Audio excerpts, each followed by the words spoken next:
Welcome back. ముస్లింల రిజర్వేషన్ల అంశం మరోసారి తెరపైకొచ్చింది. ఇఫ్తార్ విందుకు హాజరైన సీఎం కేసీఆర్ తెలంగాణలోని ముస్లింలకు రిజర్వేషన్లు కల్పిస్తామంటున్నారు. రాజ్యాంగ రీత్యా ముస్లింలందరికీ 12% రిజర్వేషన్లు సాధ్యమేనా? అసెంబ్లీలో తీర్మానం చేసినంత మాత్రాన ముస్లింలకు రిజర్వేషన్లు కల్పించవచ్చా?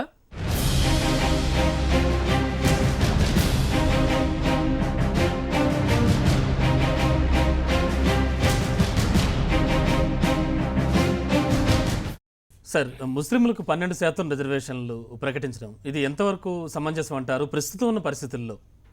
అంటే సమంజసమా? ప్రస్తుతం ఉన్న ఏ పరిస్థితుల్లోనైనా సమంజసం కన్నా ముందు చట్టం అంగీకరిస్తుందా, రాజ్యాంగం అంగీకరిస్తుందా? ఒకటి, భారతదేశంలో మతం ప్రాతిపదిక మీద రిజర్వేషన్లు లేవు. అందువల్ల ముస్లింలందరికీ రిజర్వేషన్లు ఇవ్వడం అనేది ఆచరణలో సాధ్యం కాదు. ఎందుకు 12% రిజర్వేషన్ అంటున్నారు? తెలంగాణ రాష్ట్ర జనాభాలో ముస్లింలు సుమారు 12% పైగా ఉంటారు. 12% పైగా ఉంటారు కనుక 12% రిజర్వేషన్ అంటున్నారు. అంటే అర్థం ఏంటి? అందరికి ఇద్దామనే కదా. అందరికి ఇవ్వడం రాజ్యాంగ రీత్యా సాధ్యం కాదు. ఇది కోర్టులు తీర్పులు చెప్పాయి. ఇస్తామనే ప్రభుత్వమైనా, ఇవ్వాలని అడుగుతున్న ప్రతిపక్షాలైనా కేవలం రాజకీయాల కొరకే మాట్లాడుతున్నారు. ఇది మైనారిటీల బుజ్జగింపు కొరకు, ఓట్ల కొరకు వేస్తున్న ఎత్తుగడ. ఎందుకంటే అందరికీ తెలుసు భారత రాజ్యాంగంలో మతం ప్రాతిపదిక రిజర్వేషన్ లేవు. నాగేశ్వర్కు ఓట్ల కొరకు పోతలేడు కనుక ఓపెన్గా చెప్తున్నా, వాళ్ళకు ఓట్లు కావాలి కనుక వాళ్ళు ఓపెన్గా చెప్తలేరు, అంతే తేడా. అబద్ధాలు చెప్పద్దు. భారతదేశంలో సాధ్యం కాదు. ఎందుకంటే రాజ్యాంగ రీత్యా మతం ప్రాతిపదికమైన రిజర్వేషన్లు వీలు కాదు. ఆ మాటకొస్తే రిజర్వేషన్లకు కులమే ప్రాతిపదిక కాదని సుప్రీంకోర్టు పదే తీర్పు చెప్పింది. తాజాగా జాట్ల రిజర్వేషన్ల పైన కూడా Ramsingh versus union of India కేసులో కూడా సుప్రీంకోర్టు ఇదే తీర్పు చెప్పింది. కులమే ప్రాతిపదిక కానప్పుడు మతం ఎట్లా ప్రాతిపదిక అవుతుంది? అందువల్ల క్వశ్చన్ లేదు. ముస్లింలు అందరికీ రిజర్వేషన్లు ఇవ్వడం సాధ్యం కాదు. ఇక రెండవది, మతం ప్రాతిపదికగా రిజర్వేషన్లు ఇవ్వరాదన్నప్పుడు మతం ప్రాతిపదికగా రిజర్వేషన్ నిరాకరించడం కూడా న్యాయం కాదు. ఒక రజక వృత్తి చేసే వ్యక్తి గుడికి పోతే రిజర్వేషన్ ఉంటుంది, మసీదుకి పోతే ఎందుకు రిజర్వేషన్ ఉండదు? ఒక చేపలు పట్టే వ్యక్తి గుడికి పోతే రిజర్వేషన్ ఉంటుంది, మసీదుకి పోతే ఎందుకు రిజర్వేషన్ ఉండదు? ఒక క్షౌర వృత్తి చేసుకునే వాళ్ళు గుడికి పోతే రిజర్వేషన్ ఉంటుంది, మసీదుకి పోతే ఎందుకు ఉండదు? అందువల్ల మతమే ఆధారంగా రిజర్వేషన్ నిరాకరించడం కూడా సాధ్యం కాదు. అందువల్ల ఒక బీసీ కమిషను లేదా ప్రభుత్వం నియమించే ఒక సాధికారిక కమిషన్ శాస్త్రీయంగా అధ్యయనము చేసి ముస్లిముల్లో ఉన్న సామాజిక ఆర్థిక అంతరాలు ఉన్నటువంటి గ్రూపుల్ని గుర్తించి వాళ్లకు మాత్రమే రిజర్వేషన్ ఇవ్వడం సాధ్యమవుతుంది. ఇలాంటి గ్రూపులకు ఇప్పటికే అనేక రాష్ట్రాల్లో రిజర్వేషన్లు ఉన్నాయి. ఒక మండల కమిషన్లోనే బోలెడంత మంది ఇలాంటి గ్రూపులు గుర్తించారు. అందువల్ల ఇదేం అసాధ్యం కాదు. ఆ ప్రయత్నం చేయకుండా ముస్లింలందరికీ రిజర్వేషన్లు ఇస్తానన్నా ఎవరికి ఇవ్వరు ఆఖరికి. అందువల్ల తక్షణం ఆ పని చేయాలి. ఇక రెండవది, ఇలా చేసినా కూడా 12% ఉండదు. ఎందుకంటే ముస్లింలందరికీ ఇస్తే 12%, ముస్లిముల్లో నిర్దిష్టంగా వెనుకబాటుతనాన్ని గుర్తించినటువంటి ఆ గ్రూపులకు చెందిన జనాభా 12% ఉండదు కదా. అందువల్ల 12% అనేది అశాస్త్రీయం. అప్పుడు ఇంకొక ఛాలెంజ్ కూడా ఉంటుంది. ఛాలెంజ్ ఏంటంటే 50% మించకూడదు రిజర్వేషన్. 50% మించితే రాజ్యాంగ రీత్యా ఇబ్బందులు ఉంటాయి. మరి ఏ రకంగా ఇస్తారనేది ఒక ప్రశ్నార్థకమే.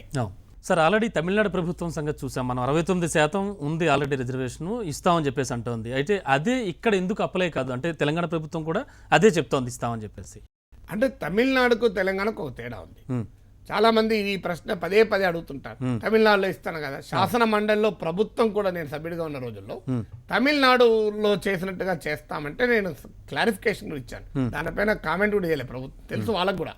తేడా ఏంటి అంటే, తమిళనాడులో 69% రిజర్వేషన్ ఇచ్చినప్పుడు 9వ షెడ్యూల్ రాజ్యాంగం అనే ఒక రాజ్యాంగంలో ఒక షెడ్యూల్ ఉంది.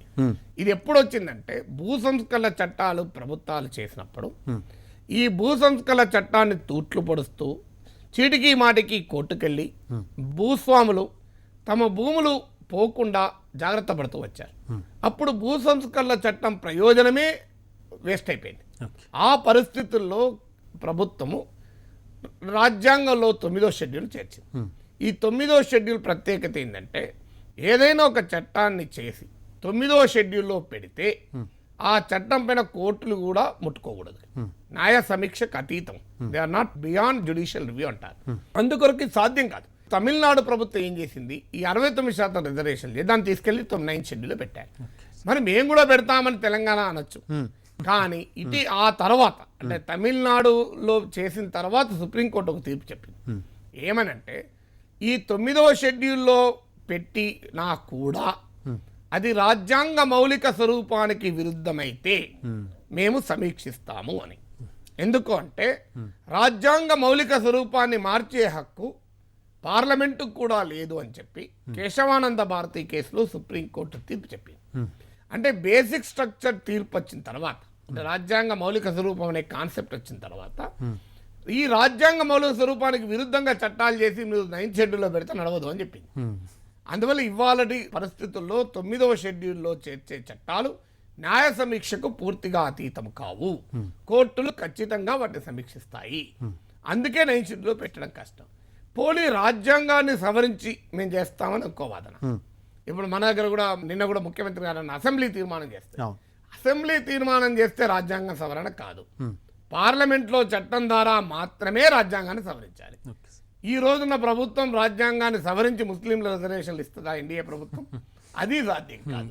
అసలు పార్లమెంట్లో ఇది చట్టకర్తే ఎస్సీల వర్గీకరణ ఎంతకాలం నుంచి పార్లమెంట్ ఏం జరిగింది? రాష్ట్ర శాసనసభ ఎస్సీ వర్గీకరణ సమర్థిస్తూ ఏకగ్రీవంగా తీర్మానం చేసింది.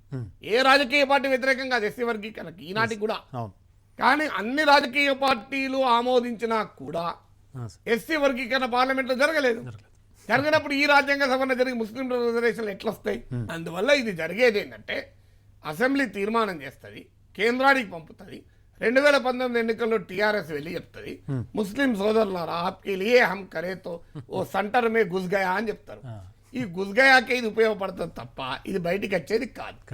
జరగబోయేది అది. అప్పుడు కాంగ్రెస్ వాళ్ళు ఏమంటారంటే హమ్కో ఓట్ దాలో, హమ్ పార్లమెంట్ మే హమీ ఆరే హమ్ కడితే అని వాళ్ళు అంటారు, ఈయనో నయాతే అని వీళ్ళు అంటారు. ఇగో ఈ రాజకీయాలకు మాత్రమే ఇది మనకేస్తుంది తప్ప ఆచరణలో జరిగేది కాదు. రైట్. ఇక ఇవి ఇప్పటివరకు ఉన్న హెడ్లైన్స్ పై ప్రొఫెసర్ కె నాగేశ్వర్ గారి విశ్లేషణ. Stay with us.